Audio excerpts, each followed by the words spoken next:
Bienvenidos al seminario número 8 de Microbiología 1. En esta clase vamos a hablar de Trypanosoma cruzi, que es el agente causal de la enfermedad de Chagas, y de distintas especies del género Leishmania, que son agentes causales de la leishmaniasis. En esta clase, los docentes nos ponemos como objetivos que los alumnos puedan conocer la morfología de los protozoarios kinetoplástidos para poder identificar sus estadios durante los ciclos biológicos. Identificar semejanzas y diferencias entre Trypanosoma cruzi y las distintas especies de Leishmania. Relacionar la biología de estos parásitos, sus vectores y reservorios con la distribución geográfica y de transmisión. Analizar los mecanismos patogénicos y de evasión de la respuesta inmune asociados con la persistencia parasitaria. Con respecto a los contenidos, en esta clase iniciaremos hablando sobre generalidades de kinetoplástidos y luego sobre la distribución geográfica, ciclos biológicos y de transmisión, mecanismos de invasión intracelular, respuesta inmune, mecanismos de evasión y acción patógena de Trypanosoma cruzi y de parásitos del género Leishmania. En cuanto a la clasificación taxonómica de estos parásitos, estos los ubicamos dentro del subreino Protozoa, es decir que son organismos unicelulares eucariotas. Pertenecen al filo Sarcomastigofora, es decir que son organismos que llevan sobre su cuerpo flagelos. La clase Zoomastigofora ubica aquellos organismos que tienen un cuerpo de forma alargada o esférica, que poseen un núcleo central y pueden tener uno o más flagelos para su desplazamiento. El orden Kinetoplástida refiere a organismos que carecen de mitocondrias, pero en su lugar poseen una estructura única denominada mitocondrión, que vendría a ser como una única mitocondria y que en particular tienen una estructura de ADN mitocondrial que está altamente empaquetado que se denomina kinetoplasto. En la imagen podemos observar un tripomastigote de Trypanosoma cruzi teñido con giemsa y que con coloración basófila se tiñe esta estructura del kinetoplasto, que es característica. En la imagen de la derecha podemos observar una microscopía electrónica en la que se observa el núcleo de una mastigote y el kinetoplasto en mejor detalle. Trypanosoma cruzi, Leishmania y los trypanosomas africanos causan zoonosis vectoriales. Esto significa que, además de un insecto vector que esté implicado en la transmisión de esta parasitosis, existen reservorios en animales vertebrados. Los kinetoplástidos poseen diferentes estadios morfológicos que están adaptados a su ciclo de vida que transcurre entre un mamífero y un insecto vector. Estos estadios presentan un único flagelo que tiene una estructura característica de las células eucariotas del tipo 9+2. Poseen también una membrana ondulante, tal como lo vimos en tricomonas, que la podemos definir como el trayecto que está por debajo de la membrana plasmática que cubre al flagelo desde el cuerpo basal hasta la liberación por el extremo anterior. Como se observa en la imagen principal, el mitocondrión se encuentra vecino al cuerpo basal, que es donde nace el flagelo, y también está próximo al bolsillo flagelar, que es el sitio donde el protozoario incorpora nutrientes. En la imagen de la derecha podemos observar diferentes estadios de estos parásitos. Una de las características que queremos destacar es que según la ubicación del cuerpo basal respecto del núcleo, si este está anterior o posterior al mismo, vamos a tener una membrana ondulante que puede ser larga, corta o en algunos casos ausente. Esto va a determinar cómo va a ser el movimiento de cada estadio parasitario. En el caso del estadio tripomastigote, podemos observar que el cuerpo basal está posterior al núcleo y esto determina que este estadio parasitario tenga una membrana ondulante muy larga respecto, por ejemplo, del estadio epimastigote que tiene una membrana mucho más corta. El estadio amastigota posee un pequeño flagelo o bien está casi ausente. Estos parásitos poseen un citoesqueleto compuesto de microtúbulos o peliculares a lo largo de todo su cuerpo, de manera similar a lo que vimos en apicomplexa. Con respecto a la superficie del parásito, una característica de los kinetoplástidos es que poseen su superficie cubierta de glicoproteínas.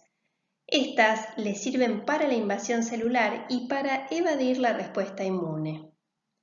La mayoría de las proteínas o glicoproteínas de superficie se unen a la membrana por un anclaje de glicofosfoinosítidos y se ubican en la capa fosfolipídica externa de la membrana plasmática. El ergosterol reemplaza al colesterol cumpliendo las mismas funciones de dar estructura a la membrana plasmática, en particular de los kinetoplástidos, y también está presente en los hongos. Es importante destacar que el ergosterol es uno de los principales blancos de acción de fármacos contra estos protozoarios. En cuanto a la replicación del parásito, estos se dividen por fisión binaria. En cuanto a la nutrición, los nutrientes ingresan por el bolsillo flagelar y van a ser empleados por el mitocondrión o bien también por otra estructura característica de los parásitos que es el glicosoma, donde se encuentran todas las enzimas relacionadas con el metabolismo de la glicólisis a fin de obtener energía. Dependiendo de cuál sea el estadio parasitario, estos parásitos se van a adaptar para utilizar aminoácidos o ácidos grasos para obtener la energía. Estos parásitos también necesitan obtener hierro y aminoácidos específicos, por ejemplo la arginina, para el crecimiento. La enfermedad de Chagas es una zoonosis vectorial causada por Trypanosoma cruzi y es endémica en Argentina y Latinoamérica. Como se observa en el mapa, la distribución geográfica de Trypanosoma cruzi coincide con la de su insecto vector, encontrándose triatominios infectados desde el sur de los Estados Unidos hasta Chile y Argentina, los países más al sur en Latinoamérica. Además, hay factores socioeconómicos deficientes que favorecen la instalación del insecto vector en la vivienda humana y o en el peridomicilio. En los últimos años, la creciente migración de individuos desde Latinoamérica a otros lugares del mundo favorecieron la globalización de esta parasitosis. Al observar más en detalle en el mapa nuestro país, podemos observar que todavía hay provincias con transmisión vectorial activa, que son aquellas que están indicadas en naranja oscuro. Sin embargo, hay provincias donde se está cercano a la interrupción de la transmisión vectorial y están indicadas en naranja claro, y áreas donde ya se interrumpió este tipo de transmisión, indicadas en amarillo. Las provincias que están marcadas de color verde indican áreas donde el principal vector ha sido eliminado o bien, como en el caso de la región patagónica, las condiciones climáticas son inadecuadas para el establecimiento de colonias de trateominios que sean de relevancia epidemiológica. El ciclo de vida de Trypanosoma cruzi transcurre a través de su alternancia entre su insecto vector, a quien designamos hospedero intermediario, y su hospedero definitivo, que puede ser el hombre o bien diversos mamíferos. Más de 110 especies de insectos que pertenecen a la familia Reduvidae y a la subfamilia Triatominae son vectores biológicos de la enfermedad de Chagas. Las distintas especies y subespecies que conforman esta subfamilia han sido identificadas taxonómicamente por las características morfológicas de los adultos. Trypanosoma cruzi es transmitido por insectos hematófagos que frecuentemente colonizan viviendas precarias, emergiendo durante la noche de entre las grietas de las paredes de adobe y techos de paja para alimentarse sobre los habitantes dormidos y animales domésticos. Ejemplos de estos insectos son Pastrongyllus megistus, Triatoma infestans y Rhodium prolixus, entre otros, siendo en nuestro país Triatoma infestans, conocido vulgarmente como vinchuca, el responsable más frecuente de la transmisión vectorial. En la imagen podemos observar los distintos estadios evolutivos del vector, que van desde los estadios juveniles, denominados ninfa, a las formas adultas. Es importante destacar que los distintos estadios del vector, desde ninfa 1 hasta adultos, son hematófagos, lo que implica que pueden adquirir la infección con Trypanosoma cruzi y luego transmitirla de por vida.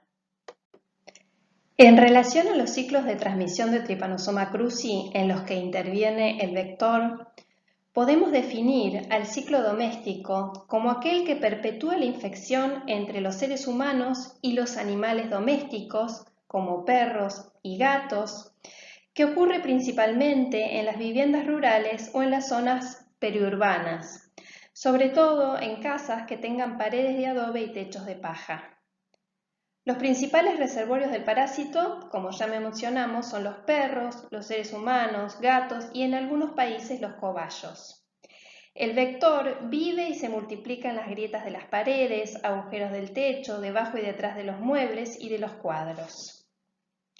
Por otra parte, en el ciclo selvático intervienen triatomas selváticos que se infectan y a su vez transmiten la infección a roedores, marsupiales y otros animales salvajes.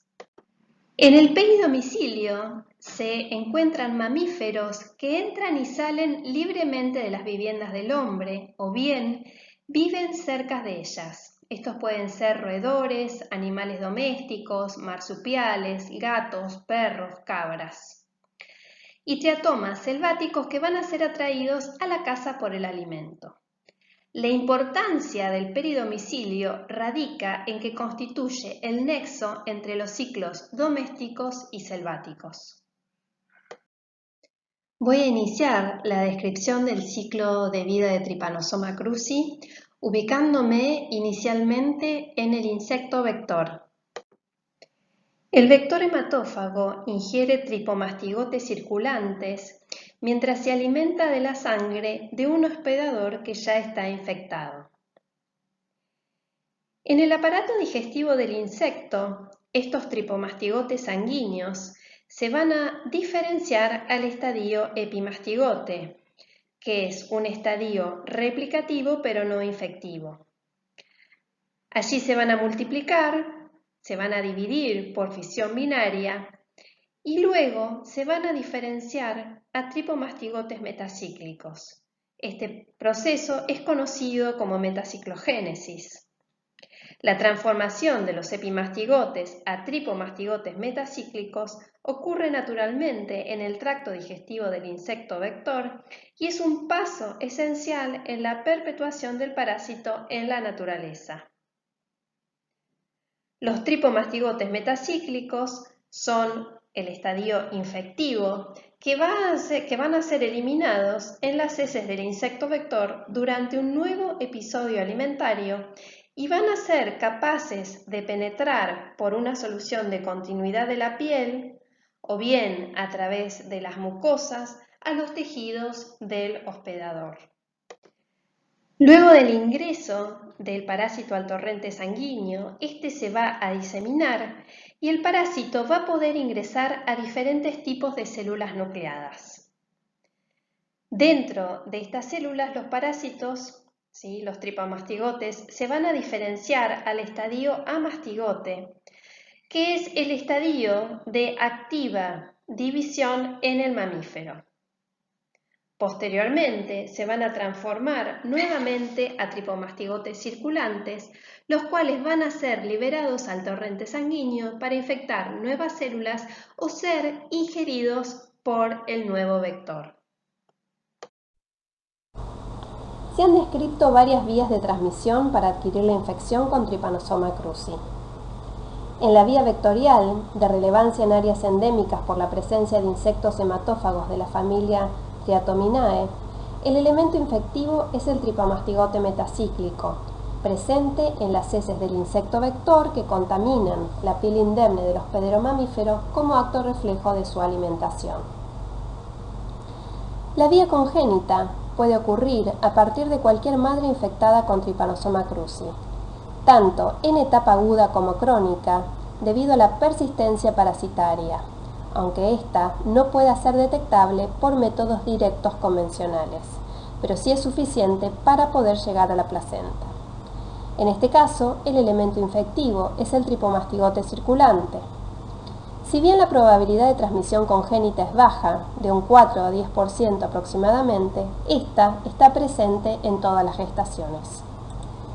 La transmisión por transfusiones es la segunda vía en importancia en zonas endémicas y la de mayor relevancia fuera de ella. En Argentina y otros países de Latinoamérica es obligatorio realizar el tamizaje serológico del donante. En Estados Unidos y Europa constituye un serio problema debido a la alta migración de poblaciones latinas y a la falta de métodos de control en sus bancos de sangre. Actualmente, en Estados Unidos y en Barcelona, se han iniciado controles y, bajo determinadas circunstancias, se descartan las bolsas de donantes con riesgo epidemiológico.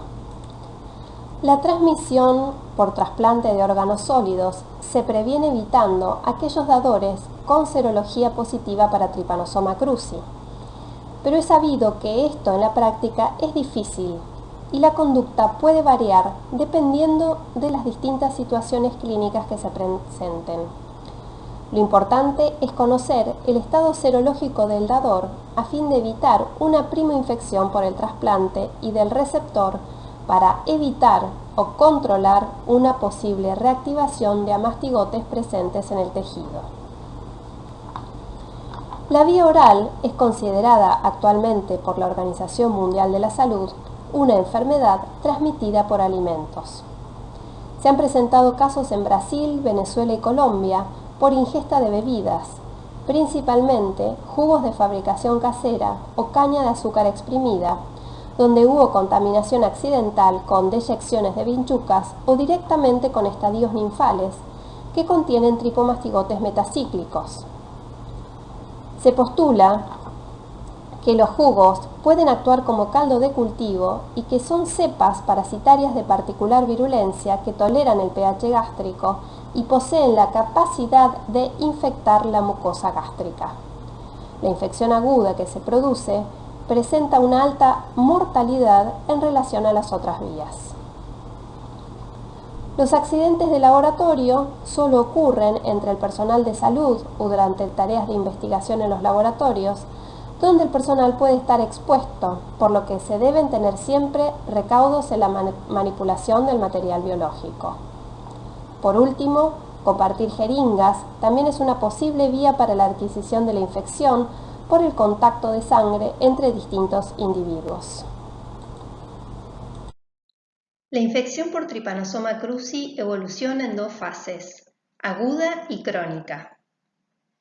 La fase aguda se caracteriza por la presencia de parásitos en sangre en concentración elevada. Como regla general, se inicia en el momento de adquirir la infección por cualquiera de las vías que hemos descrito. Otras formas de presentación pueden darse, como es la reactivación de una infección crónica en un paciente inmunodeficiente, teniendo algunas similitudes con la fase aguda de la primoinfección. La duración y la presentación clínica de la fase aguda pueden ser variables, dependiendo de la edad del paciente, su estado inmunológico, la presencia de comorbilidades y la vía de transmisión. La presentación clínica puede ser sintomática, oligosintomática o asintomática, que es la forma clínica más frecuente. El mayor riesgo de transmisión vectorial se encuentra en los niños menores de 10 años. En la fase aguda vectorial, las manifestaciones clínicas inespecíficas son más frecuentes que aquellos signos específicos, pudiendo estar presentes además en casos agudos adquiridos por otras vías. En este subgrupo se incluyen signos y síntomas generales que en zonas endémicas por sí solos pueden hacer sospechar de infección aguda por Trypanosoma cruzi. Estos son fiebre, hepatoesplenomegalia, y más o menos frecuente puede haber manifestaciones de miocarditis o meningoencefalitis. Las manifestaciones clínicas específicas se presentan solamente en el 5% de los casos agudos. Como muestra la imagen, el chagoma de inoculación, en particular el complejo oftalmoganglionar, es indicativo de la puerta de entrada de la vía de transmisión vectorial. El chagoma de inoculación es una lesión cutánea, poco o nada dolorosa, más frecuente en cara, brazos y piernas, que es donde pica el vector. El complejo oftalmoganglionar, conocido como signo de Romaña, es una forma particular de chagoma de inoculación caracterizado por un edema bipalpebral, unilateral, elástico e indoloro. La fase crónica corresponde a la etapa que continúa de la fase aguda y comienza cuando la parasitemia se vuelve indetectable por los métodos parasitológicos directos. Asociamos la desaparición de parasitemia al control del parásito por el sistema inmune. Se enfatiza que la parasitemia no desaparece en la infección crónica. Esto hace posible las transmisiones transplacentarias y transfusional. La mayoría de las personas con infección crónica cursan el resto de su vida en forma completamente asintomática, pero aproximadamente el 30% de estas personas desarrollarán lesión de órganos, principalmente a nivel cardíaco o bien digestivo, en un plazo aproximado de 10 a 20 años con signos y síntomas de expresión variada. Esto actualmente se lo clasifica como fase crónica con patología demostrada. Dentro de esta categoría está la forma clínica cardíaca, que es la forma más frecuente en la Argentina, con variaciones en el sistema de conducción que pueden provocar arritmias, agrandamiento del corazón, como puede verse en la radiografía, e insuficiencia cardíaca. La forma digestiva consiste en megacolon o megaesófago, visualizados por el agrandamiento de las vísceras, asociado a denervación y que produce constipación y disfagia respectivamente. Esta forma clínica es más común en el nordeste de Brasil. El 70% de los individuos infectados va a continuar asintomático. Actualmente esto se lo clasifica como en fase sin patología demostrada. Antes esto se lo denominaba forma indeterminada. No se dispone a la fecha de una explicación definitiva acerca de por qué determinados individuos desarrollan sintomatología o bien una forma clínica en particular. Esto podría atribuirse tanto a factores dependientes del hospedero como del parásito. Se asocia la aparición de lesiones tisulares a la respuesta inflamatoria inducida por la persistencia del parásito en tejidos. Tal como hemos mencionado al inicio de esta clase, los diferentes estadios parasitarios poseen características que le permiten desarrollarse en cada hospedero. En este sentido, la resistencia a la lisis mediada por complemento le permite a los estadios infectivos de Trypanosoma cruzi establecer la infección en el hospedero mamífero.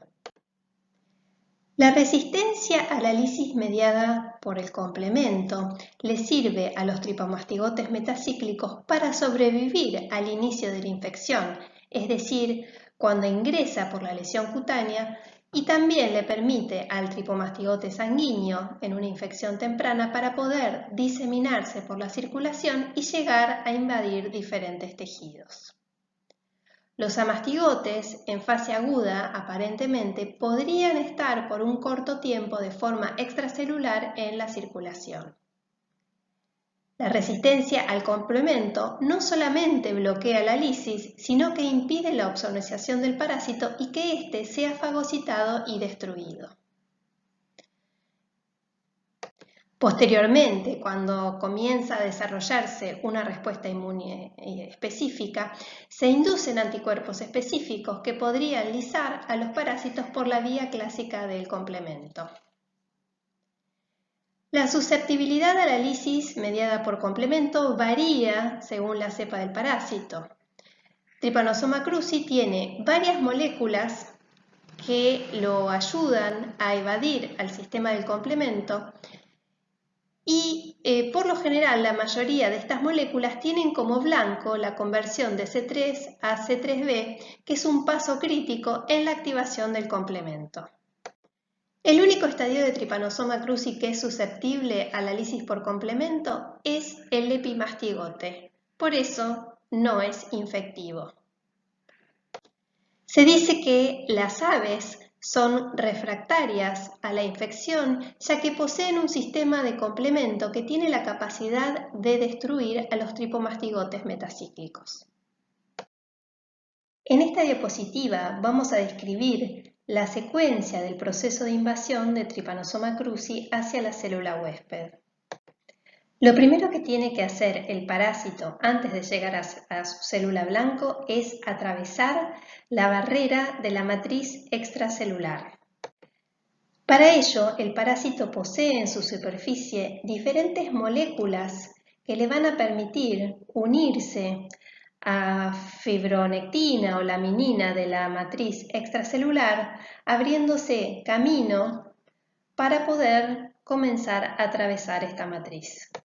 El parásito posee enzimas que le van a permitir degradar o hidrolizar colágeno y fibronectina, ¿sí?, a través de distintas proteasas que posee. Una vez que el parásito pudo atravesar esa matriz extracelular, se adhiere a su célula blanco. Esto lo realiza a través de distintas moléculas de superficie.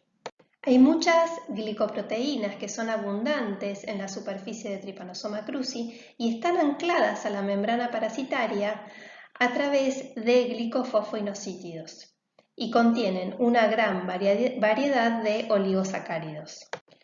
Posteriormente, se produce un aumento en los niveles de calcio en la célula blanca que van a permitir el ingreso del parásito.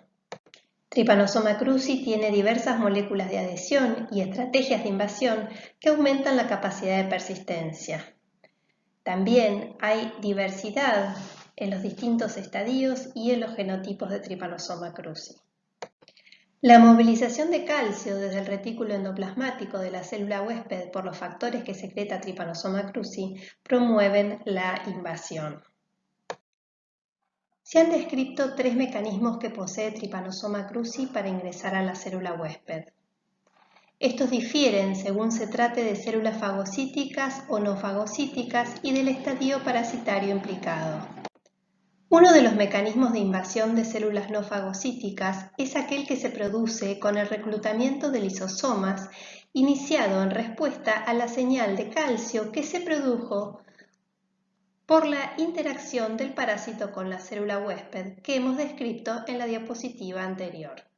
La fusión de lisosomas provee de membrana para la formación de la vacuola parasitófora incipiente. El otro mecanismo de invasión que se ha descrito en células no fagocíticas depende de la acumulación de fosfoinosítidos trifosfato en respuesta a la interacción del parásito con la célula huésped. En este mecanismo participan tanto endosomas tempranos como tardíos para luego interaccionar con los lisosomas, sugiriendo que el parásito adquiere marcadores endocíticos de la célula huésped a fin de asegurarse la adecuada localización intracelular. Con respecto a las células fagocíticas, en estas se produce la expansión de la membrana plasmática dependiente de la movilización de actina de la célula huésped. Los tres mecanismos descriptos van a converger posteriormente en la fusión de lisosomas para la formación de la vacuola parasitófora. Los tripomastigotes internalizados van a secretar diferentes moléculas que producirán la desestabilización y desintegración de la vacuola, y el parásito, que ya ha iniciado su diferenciación a mastigote, quedará localizado en el citoplasma. El amastigote se puede dividir varias veces sin diferenciarse a tripomastigote. Cuando se diferencia, sale de la célula huésped o bien la rompe e invade a otras células en el mismo tejido. También podría diseminarse por circulación a otras localizaciones. Al inicio de la invasión de la célula huésped, en este caso macrófagos, la primera barrera que encuentra Trypanosoma cruzi es el estrés oxidativo. Como mecanismo de control de patógenos intracelulares, la NADPH oxidasa, presente en la membrana del fagolisosoma de los macrófagos, produce especies reactivas del oxígeno. Anión superóxido, que dismuta a peróxido de hidrógeno en los macrófagos residentes no activados durante la infección temprana. Las especies reactivas del oxígeno pueden oxidar el ADN, lípidos y proteínas del parásito. El tripomastigote inicialmente puede resistir la acción de la NADPH oxidasa dentro del fagolisosoma y continuar el ciclo hacia el estadio mastigote. En general, los parásitos kinetoplástidos, como Trypanosoma cruzi, poseen un sistema de detoxificación de especies reactivas del oxígeno. A los parásitos, este mecanismo les sirve, por un lado, para evadir la respuesta inmune y, por otro lado, para poder controlar los propios desechos metabólicos. En este sentido, gran parte de los fármacos que están presentes en el mercado contra este tipo de parásitos estimulan la producción de radicales libres o bien inhiben el sistema detoxificador del parásito. El sistema enzimático parasitario le permite al tripomastigote evadir la acción de la NADPH oxidasa utilizando diversas enzimas como peroxidasas y superóxido dismutasas. Por otra parte, cuando se inicia el control de la infección aguda, los macrófagos activados por una respuesta con un perfil de tipo Th1 producen además especies reactivas derivadas del óxido nítrico. El tripomastigote es destruido en el fagolisosoma de un macrófago activado. El anión superóxido combinado con el óxido nítrico producen el peroxinitrilo. Este es un compuesto oxidante muy potente. Un exceso de radicales libres genera el daño en el parásito. Trypanosoma cruzi posee diversas moléculas de superficie que actúan como patrones moleculares asociados a patógenos, conocidos por su sigla PAMs. Estos PAMs tienen la capacidad de activar la respuesta inmune innata por medio de receptores de reconocimiento de patrones, como por ejemplo los receptores de tipo TOL. En el caso de Trypanosoma cruzi, las mucinas, ancladas por GPI a las membranas y presentes en la superficie del parásito, tienen la capacidad de unirse a receptores de tipo TOL2,6. Esta interacción permite la activación de células dendríticas, macrófagos y células NK en la etapa aguda de la infección. Estas células tienen la capacidad de destruir al parásito e inducir una respuesta inmune primaria con producción de interferón que llevaría hacia un perfil de tipo Th1. En este caso, se pueden inducir mecanismos efectores con la presencia de linfocitos CD8 citotóxicos que destruirían a estadios intracelulares del parásito. Además, las células plasmáticas tienen la capacidad de producir anticuerpos que lisen u opsonicen a estadios extracelulares del parásito, como por ejemplo tripomastigotes extracelulares o bien a mastigotes liberados al medio luego de la destrucción de la célula huésped. Los parásitos opsonizados pueden ser fagocitados por macrófagos activados de tipo M1. Es importante destacar que si bien los linfocitos CD8 tienen la capacidad de destruir las células infectadas, esto produce un control de la parasitemia, pero por otro lado produce daño a nivel tisular. Todos estos mecanismos de control que se producen durante la infección por Trypanosoma cruzi logran bajar la carga parasitaria de la etapa aguda, pero no logran erradicar por completo el parásito, ya que este tiene múltiples mecanismos de evasión de la respuesta inmune. La falla de la respuesta inmune en pacientes infectados crónicamente puede aumentar la carga parasitaria y producir enfermedad.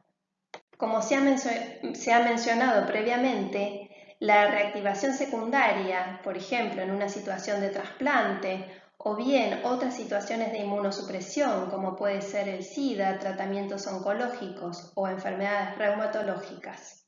En estos casos, las manifestaciones de la reactivación pueden ser cardíacas, neurológicas y con síndromes febriles prolongados. Es importante destacar que en estos casos la mortalidad es elevada si no se realiza el diagnóstico precoz que permita dar un tratamiento antiparasitario. Trypanosoma cruzi posee diferentes mecanismos de evasión de la respuesta inmune que podríamos englobarlos en tres grandes grupos: mecanismos distractivos, mecanismos modulatorios y mecanismos de destrucción. Con respecto a los mecanismos de distracción, uno muy fácil de comprender es su reclusión dentro de la célula. En un hábitat intracelular, el parásito lo vamos a encontrar tanto al inicio y establecimiento de la infección, en una etapa aguda, como en una etapa crónica donde persisten los amastigotes en los tejidos que no son controlados por una respuesta inmune. Tanto el capping como el shedding sirven para evadir la acción de los anticuerpos específicos.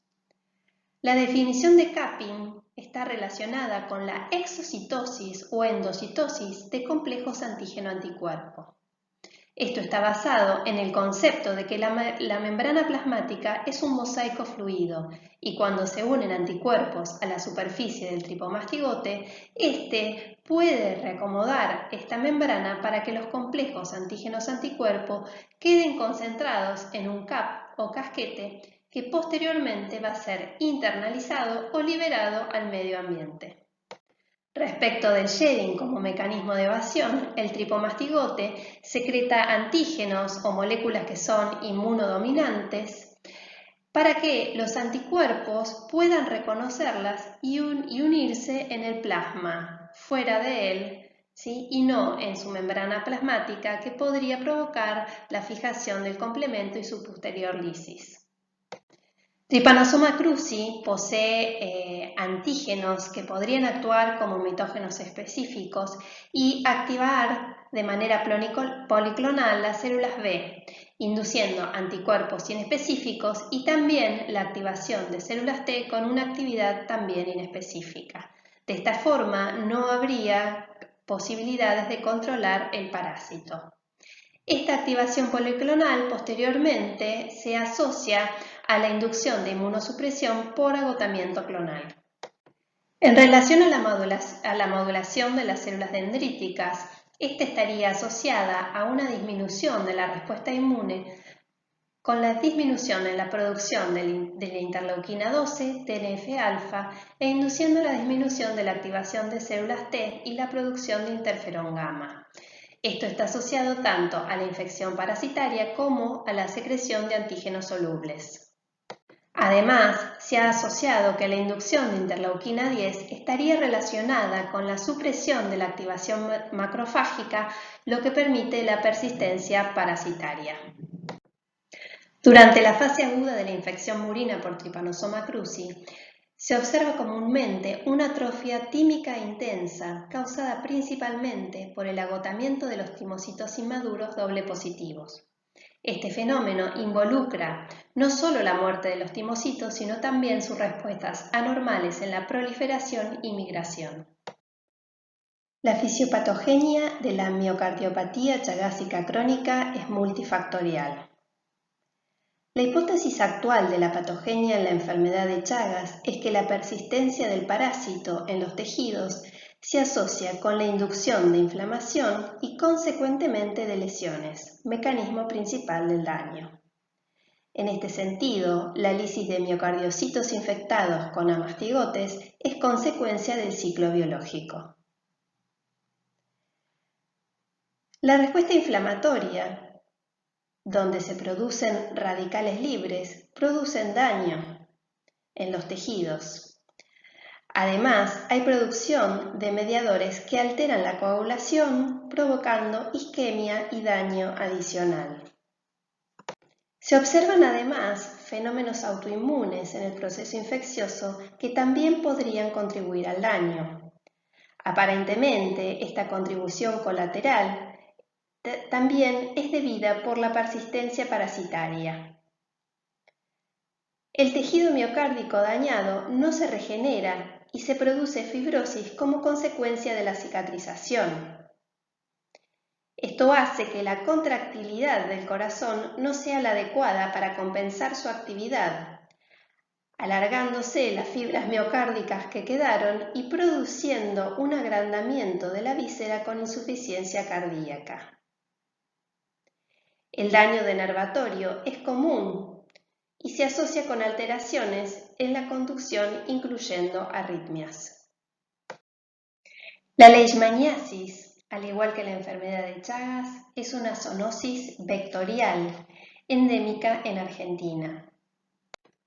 Esta parasitosis es transmitida por insectos vectores del género Phlebotomus, con distribución geográfica en Europa, África y Asia, y por especies del género Lutzomia, con distribución en el continente americano. En la imagen de la derecha se muestran los distintos estadios del flebótomo a lo largo de su ciclo de vida. Estos se desarrollan en ambientes con mucha densidad vegetal, a diferencia de lo que sucede con los mosquitos que desarrollan en el agua. En este caso, las larvas tienen un desarrollo en tierra. Poseen una pupa, que es el momento donde se produce la metamorfosis, y adultos que viven en bosques, principalmente en nuestro país, en los sistemas que se denominan yungas. Es importante destacar que las hembras adultas van a ser el estadio relevante para la infección, ya que las hembras son hematófagas. Las mismas van a transmitir a la leishmania por la picadura e inoculación del estadio infectivo promastigote metacíclico. Durante el desarrollo del ciclo de vida de leishmania, estos parásitos van a elegir como hospedero definitivo al hombre, a mamíferos domésticos como por ejemplo perros y gatos y otros mamíferos silvestres. El flebótomo no es mosca, no es mosquito ni jejen. Es un insecto díptero con una proboscis recta, abdomen encorvado y que posee pelos en las patas y en las alas, como se observa en la imagen. En relación a la ubicación taxonómica de Leishmania, este protozoario flagelado pertenece a la familia Trypanosomatidae, que es la misma a la que pertenecen parásitos del género Trypanosoma, como son Trypanosoma cruzi y los Trypanosomas africanos. En la taxonomía del género Leishmania, inicialmente se pensaba que solo existía una especie que era la responsable de las distintas formas clínicas de la enfermedad, pero se vio que había especies que crecían más rápido en cultivo que otras. Con el tiempo, estos grupos se le dio los nombres informales de grupo mexicana y grupo brasiliensis. En estudios posteriores encontraron que el desarrollo de estos grupos de Leishmania en el tubo digestivo de los flebótomos era diferente según se ubicara por arriba o por debajo del píloro. Por lo tanto, estos grupos se comenzaron a llamar sección suprapilórica al subgénero Leishmania y sección peripilórica al subgénero Viagna.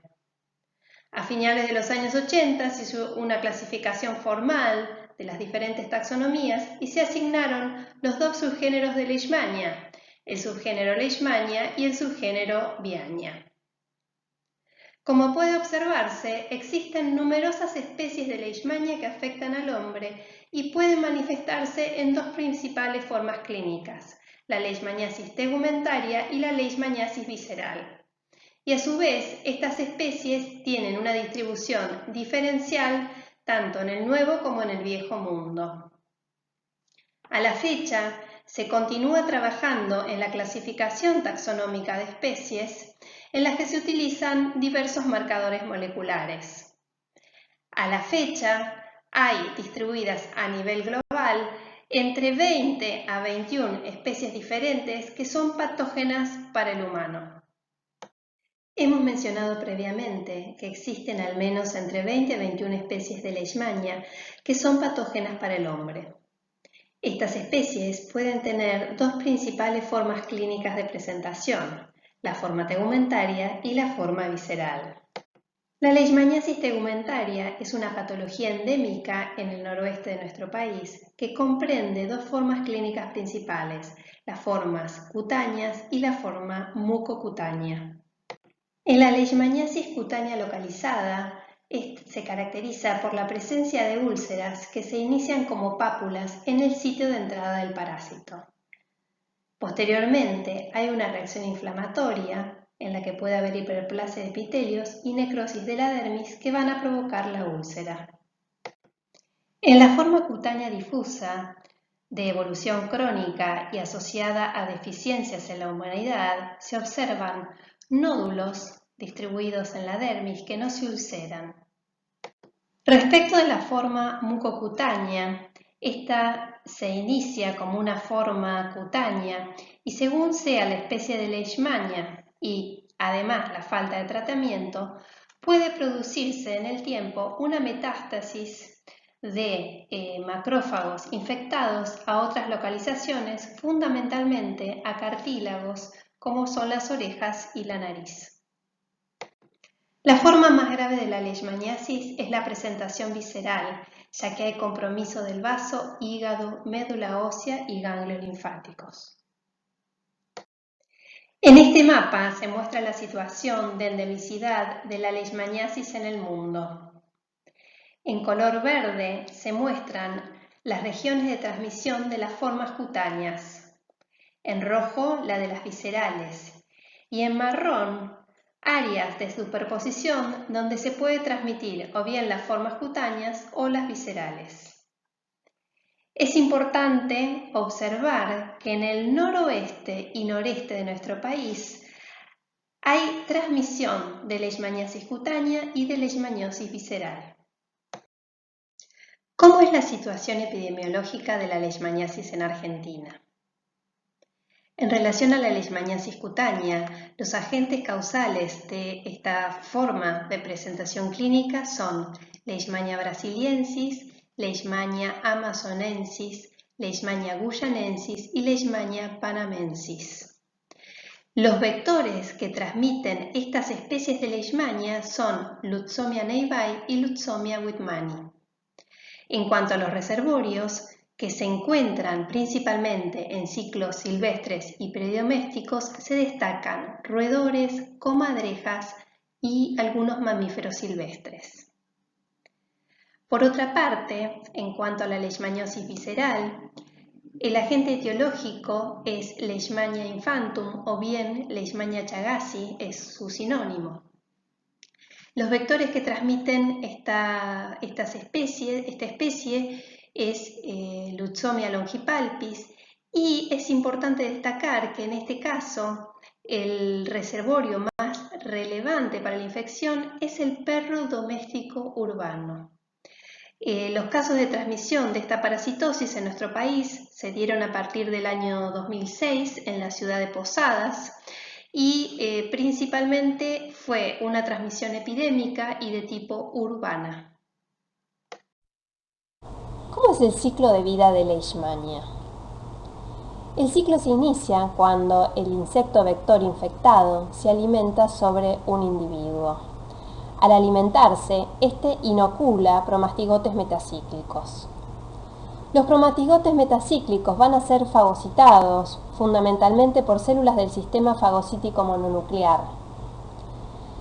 Dentro de los macrófagos, los promastigotes se van a diferenciar a un estadio adaptado para la vida intracelular, el estadio amastigote. Los amastigotes se van a replicar por fisión binaria dentro de las células. Cuando aumenta el número de amastigotes dentro de las células, estas se van a alisar y van a permitir que el parásito pueda diseminarse por el organismo. Cuando el insecto vector nuevamente se alimenta sobre un individuo que está cursando la infección, este vector va a ingerir sangre. La sangre va a tener macrófagos que van a estar infectados con macrófagos en el interior. Dentro del sistema digestivo del insecto vector, las células van a ser digeridas y se van a liberar los amastigotes. Estos amastigotes se van a diferenciar a promastigotes y se van a comenzar a dividir en el tubo digestivo.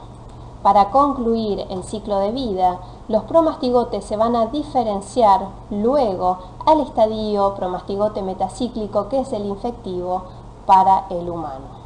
Finalmente, este insecto infectado va a inocular sobre un individuo susceptible los promastigotes metacíclicos y comenzar nuevamente un ciclo de vida. En esta imagen se describen las principales moléculas de Leishmania y de las que a la fecha más información se dispone, que están asociadas a virulencia. Estas moléculas se encuentran en la superficie del parásito.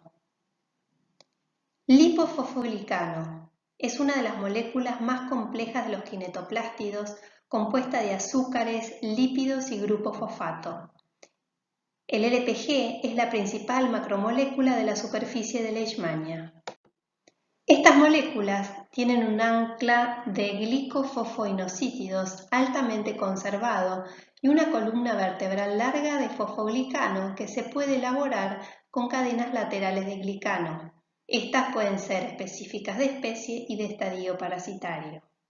En las próximas transparencias se describirá la participación del LPG en mecanismos de inhibición de la respuesta inmune. Proteofosfoglicano. Leishmania secreta grandes cantidades de PPG, que es una proteína glicosilada soluble. Es un fosfoglicano con una columna vertebral de proteínas y forma estructuras filamentosas. Las PPG forman grandes estructuras que pueden facilitar la agregación de promastigotes para la colonización exitosa en el vector y también para la transmisión de grandes agrupamientos de parásitos al ser inoculados por la picadura del vector. MSP o glicoproteína 63 tiene acción proteasa. GP63 es la principal proteasa y glicoproteína más abundante localizada en la membrana de los promastigotes de Leishmania. Desempeña también varios papeles importantes en la patogénesis. Anclas libres de glicofosfoinosítidos. Estos glicolípidos son los componentes principales de la superficie del parásito y constituyen la mayor clase de glicolípidos, siendo esenciales para la viabilidad. El uso de anclaje GPI por el parásito permitiría acomodar los altos niveles de expresión de LPG, PPG y GP63, participando en el anclaje, transporte y modificaciones post-transcripcionales. Así también servirían para aislar al citoplasma del parásito del ambiente externo. En este sentido, los glicolípidos pueden proteger también transportadores esenciales de la membrana plasmática que podrían ser proteolizados en los lisosomas de la célula huésped. Mientras que la falta de proteínas expuestas a la superficie que se observan en las anclas de GPI libres podría constituir una forma de evasión al sistema inmune. En este esquema se muestra la importancia de la estructura del LPG en relación a cómo contribuye a la sensibilidad o resistencia al complemento según el tipo de molécula del LPG que se expresa en la membrana de los diferentes estadios parasitarios. Cuando los parásitos son inoculados por el insecto vector, estos quedan expuestos temporalmente al suero del hospedero, que posee el complemento para actuar rápidamente en función de controlar los agentes extraños a través de la lisis mediada por complemento. Para evadir la lisis, el promastigote procíclico se ha diferenciado previamente en el vector a promastigote metacíclico, el cual posee resistencia a la lisis por complemento porque expresa en la membrana moléculas de LPG que han sido modificadas. Como se observa en la imagen, estas moléculas son al menos 2 veces más largas que el LPG expuesto en los promastigotes procíclicos. La expresión de este LPG elongado provoca una alteración en la membrana que previene la inserción del complejo C5-C9 de ataque de membrana del complemento. Aquí resumimos las diferentes moléculas que posee el promastigote metacíclico que le permiten resistir a la lisis mediada por complemento. La expresión del LPG elongado en la membrana previene, tal como hemos descrito en la transparencia anterior, la inserción del complejo C5b-C9 del complemento.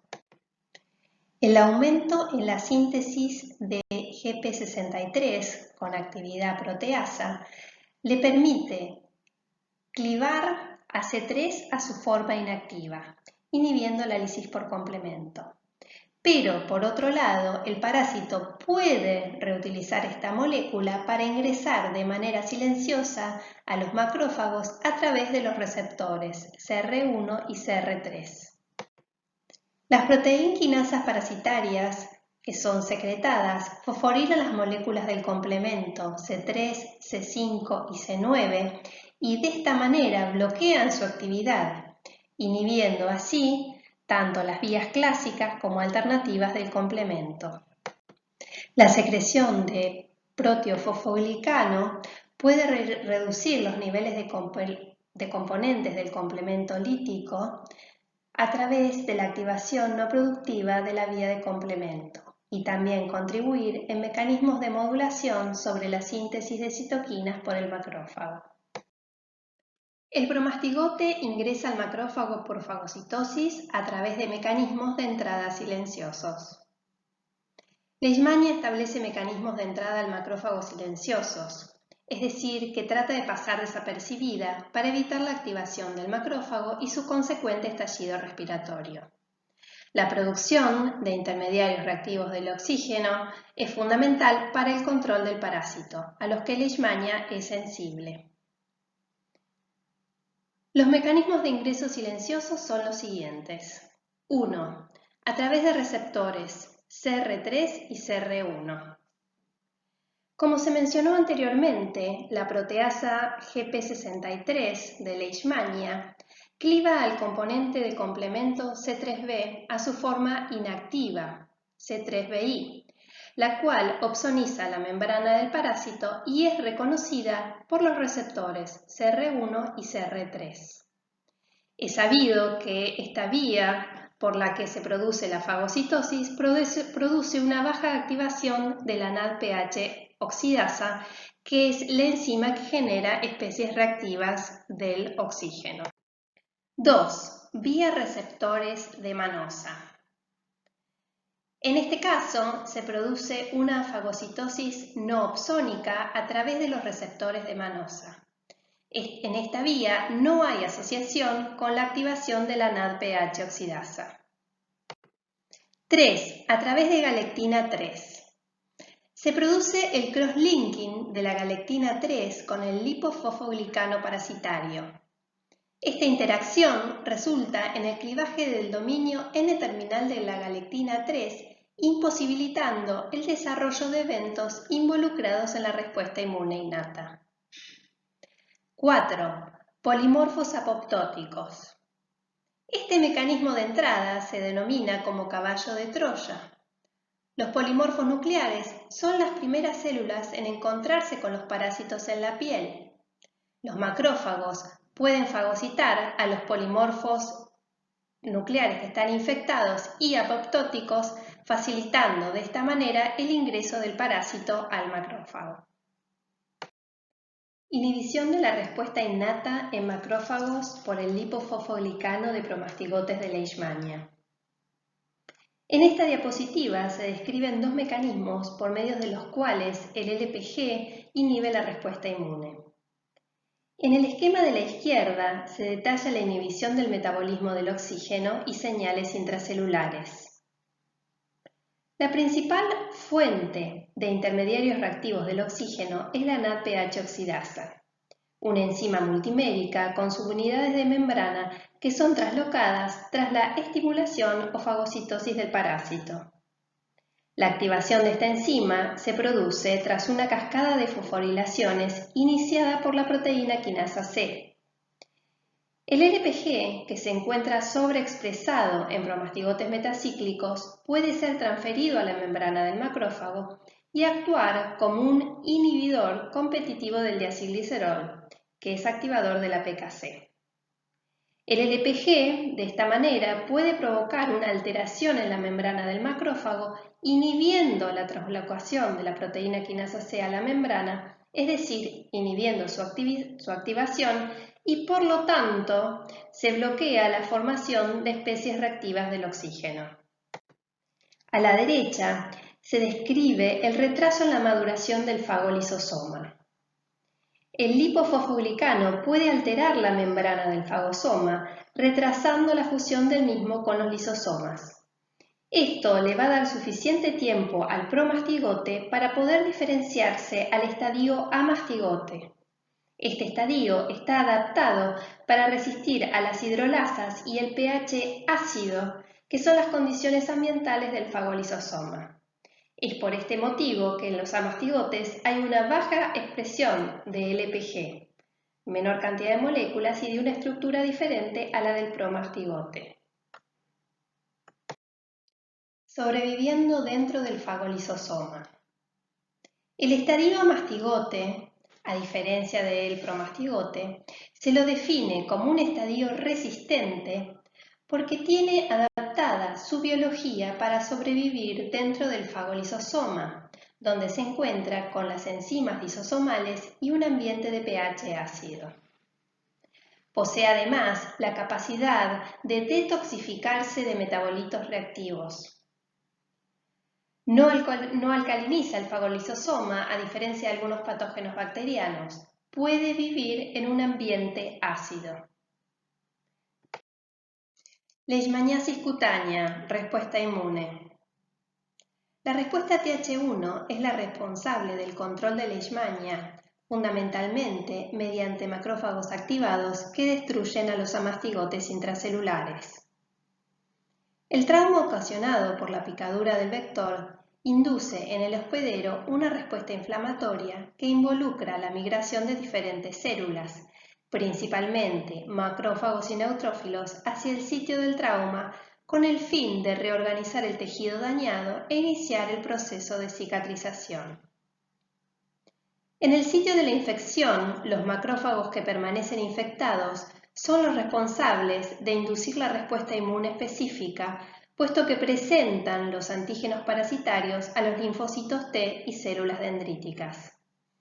Los macrófagos tisulares activados secretan abundantes citoquinas mediadoras de inflamación, incluyendo TNF-alfa, las interleuquinas IL-1, IL-6 e IL-12. El TNF-alfa y la interleuquina 1 actúan como pirógenos endógenos y activan el endotelio vascular, permitiendo la extravasación de leucocitos. La interleuquina 6 participa en el desarrollo de una respuesta inmune específica mediada por células B con producción de anticuerpos, mientras que la interleuquina 12 estimula la diferenciación de linfocitos Th0 hacia Th1. En esta figura puede observarse que en la leishmaniasis cutánea hay un retraso en la inducción de la respuesta inmune adaptativa con perfil Th1, pero claramente se observa que la resolución de la lesión coincide con la aparición de linfocitos TCD4 con un perfil Th1. Los títulos de anticuerpos contra antígenos específicos de Leishmania, principalmente de tipo IgG, por lo general son bajos en el suero de pacientes con leishmaniasis cutánea y mucosa, mientras que son moderados o altos en pacientes con leishmaniosis cutánea difusa y visceral. Dependiendo de la especie de leishmania y la respuesta del hospedero, va a predominar una mejor o peor resolución de la respuesta Th1, resultando en diferentes formas clínicas. Modulación y regulación de la respuesta inmune. Tal como hemos mencionado, el control de la infección por leishmania requiere la generación de una respuesta con perfil Th1 y activación clásica de macrófagos dependiente de interferón gamma. Estos macrófagos M1 poseen una elevada capacidad para presentar antígenos, producir citoquinas proinflamatorias e intermediarios tóxicos con efecto microbicida. En esta imagen se destaca que el lipofosfoglicano inhibe la producción de interleuquina 12 en células dendríticas, frenando la estimulación de linfocitos Th1, los que producirán interferón gamma para activar macrófagos con un perfil de tipo M1, proinflamatorio para controlar la población parasitaria. Las moléculas que nombramos previamente como asociadas a virulencia tienen además efectos sobre la producción de citoquinas y modulación de la respuesta inmune.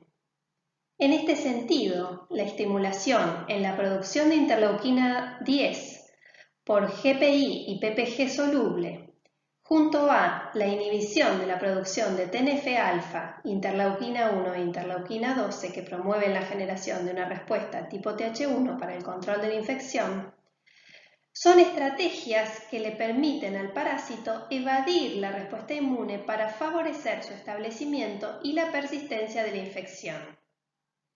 El LPG es una de las pocas moléculas definidas que juegan un papel inhibitorio clave en la función de macrófagos al inhibir la producción de citoquinas como TNF-alfa, IL-1 e IL-12. El consumo de arginina por el amastigote disminuye la disponibilidad de este aminoácido para la producción de óxido nítrico y favorece su crecimiento. La vía de arginasa 1 está emergiendo como un mecanismo crítico en la regulación inmune de la infección por leishmania. Los macrófagos infectados presentan elevada actividad de arginasa 1, enzima que utiliza también a la arginina y compite con la óxido nítrico sintetasa inducible, que produce óxido nítrico, permitiendo el crecimiento parasitario y la progresión de la enfermedad. Es decir, teniendo macrófagos con activación alternativa, es decir, macrófagos de tipo M2. Desviación de la respuesta inmune. La infección por leishmania generalmente induce una respuesta inmune muy compleja que varía dependiendo de factores tales como la respuesta inmune que genera el hospedero, la especie de leishmania implicada en el proceso infeccioso y la cronicidad de la enfermedad. Estos factores generan un espectro de respuestas inmunes que incluyen desde mecanismos de inmunidad inespecífica, como por ejemplo reacciones inflamatorias, hasta mecanismos de inmunidad específica mediados por células o por anticuerpos. Sin embargo, los diferentes mecanismos de respuesta inmune implicados durante la infección por leishmania no siempre aparecen ni se desarrollan simultáneamente. Se ha demostrado en macrófagos murinos que la resistencia o el control de la infección se asocia con una respuesta de tipo Th1 que depende de la expresión de interleuquina 12, interferón gamma, TNF-alfa y la producción de óxido nítrico. En contraste, la susceptibilidad a la enfermedad o la incapacidad de controlar el desarrollo de las lesiones se asocia con una respuesta reguladora, con producción de interleuquina 10 y expresión de citoquinas de perfil Th2, tales como interleuquina 4 y TGF-beta. En este gráfico se muestran ambos espectros en los extremos donde en el perfil de tipo Th1 se encuentra una baja parasitemia en tejidos. La introdermorreacción de Montenegro que es una prueba de hipersensibilidad retardada con valor epidemiológico porque no discrimina entre infección actual o pasada. Esta prueba pone de manifiesto la respuesta inmune celular del paciente frente a leishmania. En el caso del perfil TH1, la intradermorreacción da positiva, es decir, que hay una respuesta de tipo celular contra el parásito, una adecuada respuesta. Y el título de anticuerpos da bajo. En el otro extremo, en el perfil de tipo TH2, hay una alta parasitemia en tejidos. La IDR es negativa porque hay una escasa respuesta de tipo celular y hay un alto título de anticuerpos. Y hay una tercera instancia que es el perfil mixto, un perfil TH1-TH2. Hay baja parasitemia en tejidos, la intradermorreacción puede dar positiva, hay una respuesta celular pero esta es modulada y se encuentran altos títulos de anticuerpos. La leishmaniasis visceral es causada en el continente americano por Leishmania infantum, también denominada Leishmania chagassi. Este es el agente etiológico de la leishmania visceral en nuestro país. En el resto del mundo, la otra especie que causa leishmaniasis visceral es Leishmania donovani. La infección por especies que causan la forma visceral se inicia con la picadura del insecto vector, pudiéndose observar úlceras en el sitio de inoculación de los parásitos. Posteriormente, estos parásitos se diseminan desde la puerta de entrada por vía sanguínea. Infectan macrófagos del vaso, hígado, médula ósea y ganglios. Esto conduce al aumento del tamaño de los órganos mencionados. En la imagen se indican los órganos y tejidos enriquecidos en células del sistema fagocítico mononuclear, donde encontramos precursores de médula ósea, monocitos circulantes en sangre y macrófagos tisulares. Es en esta localización donde se replican los parásitos. ¿Cuáles son las causas que han hecho que la leishmaniasis visceral haya aumentado la incidencia? En nuestro país, a partir del año 2006, como se mencionó previamente, esta forma clínica de la parasitosis se hizo endémica. La alta deforestación en Paraguay y en el sur de Brasil impactaron sobre las poblaciones de vectores. Se destaca además el ingreso al país de perros infectados que han venido de otras regiones, como pueden ser España y Brasil, que junto a la presencia del vector adecuado han establecido ciclos de transmisión. Los perros son considerados los principales reservorios de esta parasitosis y se los considera responsables de la urbanización de la enfermedad. Respecto del control, es fundamental el monitoreo del vector y la presencia de perros infectados en la Argentina. En pacientes con inmunosupresión severa e infectados con una especie de leishmania que habitualmente produce la enfermedad, se pueden dar manifestaciones cutáneas y viceversa. El agente etiológico de la enfermedad visceral puede ser una especie de leishmania que habitualmente sea cutánea. Es decir, que este tipo de pacientes, las presentaciones clínicas pueden ser completamente atípicas. Es importante destacar que esta forma de la infección es altamente letal, por lo que es fundamental conocer la existencia de esta parasitosis en nuestro país para poder realizar oportunamente el diagnóstico y tratamiento. Las manifestaciones clínicas pueden variar desde asintomáticas, oligosintomáticas hasta sintomáticas. La forma oligosintomática puede presentarse como un síndrome febril prolongado con síntomas inespecíficos que se analiza junto a posibles diagnósticos diferenciales. En este caso es importante considerar la procedencia geográfica del paciente. Respecto de las manifestaciones clínicas sintomáticas, muchas veces las poblaciones infantiles son las principales afectadas. Los síntomas característicos son hepatoesplenomegalia y ascitis con distensión abdominal, hipergamaglobulinemia de tipo G, descamación y oscurecimiento de la piel, Por ello, en el viejo continente se la denomina Kala-Azar.